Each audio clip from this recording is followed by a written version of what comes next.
Hello दोस्तों, आज हम बात करेंगे एक ऐसे टेक्नोलॉजी के बारे में जो लैंग्वेज को समझने और जनरेट करने में सुपर पावरफुल है।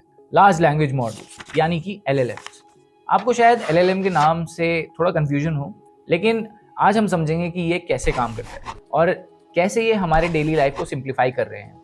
लार्ज लैंग्वेज मॉडल्स यानी LLMs एक तरह के डीप लर्निंग मॉडल्स हैं जो बहुत बड़े अमाउंट्स ऑफ टेक्स्ट डेटा से ट्रेन होते हैं ताकि ये ह्यूमन लैंग्वेज को समझ सकें और उस लैंग्वेज में नेचुरली रिस्पॉन्सेज जनरेट कर सके। यानी ये AI मॉडल ऐसे काम करते हैं जैसे एक ह्यूमन माइंड जो टेक्स्ट को पढ़ता है, समझता है और फिर जवाब देता है। सोचो एक टीचर है जो अपने स्टूडेंट्स को हर तरह के क्वेश्चंस का जवाब देना सिखा रहा है। जैसे जैसे स्टूडेंट्स प्रैक्टिस करते हैं वो और बेहतर आंसर्स देने लगते हैं। वैसे ही LLMs बहुत सारे टेक्स्ट को पढ़कर और सीख कर अपने आंसर्स जनरेट करता है। सबसे पहले LLMs का डेवलपमेंट OpenAI, गूगल और फेसबुक जैसे कंपनीज ने किया। 2023 में GPT-4 जैसे मॉडल्स ने दुनिया को हिला दिया। LLMs काम करते हैं एक प्रोसेस के थ्रू जो थोड़ा टेक्निकल लग सकता है, लेकिन आपको मेन कॉन्सेप्ट समझ आएगा। सबसे पहला डेटा कलेक्शन।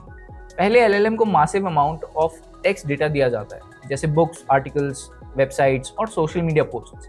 फिर आता है ट्रेनिंग पार्ट। तो LLM इस डेटा से सीखते हैं, जैसे आप एक स्टूडेंट को डिफरेंट टॉपिक्स के नोट्स पढ़ने के लिए दे रहे हो। ये मॉडल हर सेंटेंस को समझता है और उसके बीच के पैटर्न्स को सीखता है। फिर आता है टोकनाइजेशन। तो टेक्स्ट को छोटे छोटे पार्ट्स में तोड़ दिया जाता है, जिसे हम टोकन्स कहते हैं। जैसे आई एम लर्निंग AI को टोकन्स में डिवाइड किया जाता है, आई एम लर्निंग AI। फिर आती है प्रिडिक्शन। तो जब आप कोई इनपुट देते हैं, LLM उस इनपुट को एनालिसिस करता है और सबसे अप्रोप्रिएट रिस्पॉन्स प्रिडिक्ट करता है। जैसे अगर आप किसी से पूछो आज का मौसम कैसा है, तो मॉडल उसके हिसाब से जवाब जनरेट करेगा। जैसे कि LLMs को ट्रेन करने में बिलियंस ऑफ वर्ड्स की जरूरत होती है और उस प्रोसेस में बहुत सारे पावरफुल GPUs और कंप्यूटिंग पावर की भी जरूरत होती है। अब बात करते हैं LLMs के की फीचर्स की। तो सबसे पहला की फीचर है कंटेक्स्ट अंडरस्टैंडिंग। LLMs को एक सेंटेंस या पैराग्राफ का कंटेक्स्ट समझने की एबिलिटी होती है। मान लीजिए आप पढ़ रहे हैं घर की राहें जो रात को चमकती हैं। यहाँ LLMs को ये समझना होगा कि रात के टाइम कोई स्पेसिफिक चीज चमकती है।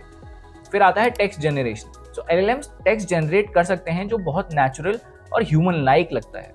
जैसे अगर आप कोई पोएम लिख रहे हो तो LLM एक क्रिएटिव और कंटेक्चुअली एक्यूरेट पोएम जनरेट कर सकता है। फिर बात आती है लैंग्वेज ट्रांसलेशन। तो LLMs का यूज ट्रांसलेशन सर्विसेज में भी यूज होता है, जैसे गूगल ट्रांसलेट जो एक लैंग्वेज से दूसरी लैंग्वेज में ट्रांसलेट करता है। LLM की मदद से ये और एक्यूरेट होता जा रहा है। फिर आता है समराइजेशन। LLMs बहुत लंबा कंटेंट पढ़कर उसका शॉर्ट समरी दे सकते हैं। जैसे अगर आपके पास एक लॉन्ग आर्टिकल है तो LLM उसे समराइज करके एक कंसाइज वर्जन दे सकते हैं, जिससे आप उसको बेटर अंडरस्टैंड कर सकते हैं। गूगल का BERT मॉडल जो एक टाइप का LLM है, सर्च रिजल्ट्स को समझने में काफ़ी हेल्पफुल है और एक्यूरेट रिजल्ट्स दिखाता है। LLMs का यूज़ हमारे डेली लाइफ में काफ़ी चीज़ों में हो रहा है। चलिए देखते हैं कुछ इंटरेस्टिंग एग्जाम्पल्स। सबसे पहला कस्टमर सपोर्ट चैटबॉट्स।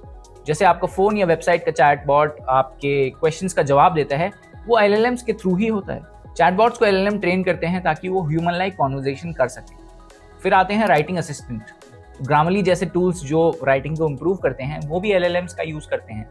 ये टूल्स आपकी ग्रामर चेक करते हैं और सजेशंस देते हैं ताकि राइटिंग बेटर हो सके। फिर बात करते हैं कंटेंट क्रिएशन की। तो LLMs का यूज़ कंटेंट जनरेशन में भी हो रहा है, जैसे ऑटोमेटेड न्यूज़ जनरेशन, ब्लॉग्स लिखना और इवन यूट्यूब स्क्रिप्ट्स लिखना। तो LLMs कंटेंट को समझकर आर्टिकल्स या ब्लॉग्स जनरेट करते हैं। फिर बात आती है मेडिकल डायग्नोसिस असिस्टेंट्स की। तो LLMs को मेडिकल डेटा, जर्नल्स और पेशेंट हिस्ट्रीज के डेटा को ट्रेन किया जाता है, जिससे डॉक्टर्स को पेशेंट डायग्नोसिस में बहुत मदद मिलती है। ये मॉडल्स लिटरेचर से पैटर्न सीखकर एक्यूरेट डायग्नोसिस में मददगार हो सकते हैं। फिर आता है सर्च इंजन ऑप्टिमाइजेशन या SEO। LLMs का यूज सर्च इंजन को बेटर रिजल्ट्स दिखाने में होता है, जैसे गूगल सर्च जो अपने क्वेरीज को समझकर उसके कंटेक्स्ट के हिसाब से रेलेवेंट रिजल्ट्स शो करता है। माइक्रोसॉफ्ट ने अपने को-पायलट फीचर में LLMs इंटीग्रेट किया है, जिससे आपका कोडिंग का एक्सपीरियंस और बेटर हो जाता है। ये AI आपको कोड लिखने में असिस्ट करता है। LLMs इम्पैक्ट हर इंडस्ट्री में हो रहा है। चलिए देखते हैं कैसे। Entertainment, movie script, song lyrics और इवन AI जनरेटेड एक्टर्स का यूज हो रहा है। आपने शायद AI जनरेटेड म्यूजिक या डिफेक्ट एक्टर्स के बारे में सुना हो। LLM इस ट्रेंड को एनहांस कर रहे हैं। फिर बात आती है हेल्थ केयर की। LLM की मदद से मेडिकल रिसर्चर्स को डेटा एनालाइज करने में मदद मिल रही है। जो काम हम 2 साल में करते थे वो शायद हम 1 दिन में कर पा रहे हैं। फिर बात आती है लीगल इंडस्ट्री की। तो LLMs का यूज करके लीगल डॉक्यूमेंट ड्राफ्टिंग और केस एनालिसिस में भी उसको हम यूज कर रहे हैं। लीगल प्रोफेशनल्स को क्विकली समराइज करना पड़ता है केस फाइल्स को, और LLM इस प्रोसेस को बहुत ही एफिशिएंट बना रहे हैं। बात आती है जब एजुकेशन की, तो LLMs का यूज पर्सनलाइज्ड लर्निंग सिस्टम्स में हो रहा है, न्यूटन स्कूल में भी हो रहा है, जो स्टूडेंट्स को उनके लर्निंग लेवल के हिसाब से गाइड करते हैं, जैसे पर्सनलाइज्ड ट्यूटरिंग सर्विसेज और एक स्टूडेंट के वीकनेसेस को आइडेंटिफाई करके उनकी मदद करना। IBM ने अपने वॉटसन AI को लीगल इंडस्ट्री में इंट्रोड्यूस किया था, जो लीगल रिसर्च और डॉक्यूमेंट एनालिसिस में काफ़ी सक्सेसफुल रहा है। LLMs की कैपेबिलिटीज काफ़ी वास्ट हैं, लेकिन कुछ चैलेंजेस भी हैं, जैसे कि बायस इन डेटा। अगर ट्रेनिंग डेटा बायस्ड है तो LLMs भी बायस्ड रिजल्ट जनरेट कर सकते हैं। जैसे अगर हमने मॉडल को सिर्फ एक स्पेसिफिक कम्युनिटी के टेक्स्ट डेटा के साथ ट्रेन किया है, तो वो दूसरी कम्युनिटीज को समझने में गलती कर सकता है। फिर आता है रिसोर्स इंटेंसिव। LLMs को ट्रेन करना बहुत कॉस्टली और टाइम कंज्यूमिंग है, इसमें बहुत कंप्यूटिंग पावर और एनर्जी की जरूरत होती है। फिर बात आती है एक्सप्लेनेबिलिटी। तो LLMs का डिसीजन मेकिंग प्रोसेस समझना थोड़ा मुश्किल हो सकता है, क्योंकि ये मॉडल्स कॉम्प्लेक्स और डीप न्यूरल नेटवर्क्स पे बेस्ड है। LLMs को ट्रेन करने के लिए बिलियंस ऑफ डॉलर की इन्वेस्टमेंट की जरूरत होती है, और इसके एनर्जी कॉस्ट काफ़ी हाई होते हैं। तो दोस्तों, आज हमने जाना कि लार्ज लैंग्वेज मॉडल्स किस तरह से ह्यूमन लैंग्वेज को समझते हैं और जनरेट करते हैं। ये टेक्नोलॉजी हर फील्ड में अपनी जगह बना रही है, चाहे वो कंटेंट क्रिएशन हो, मेडिकल असिस्टेंट हो या लीगल इंडस्ट्री।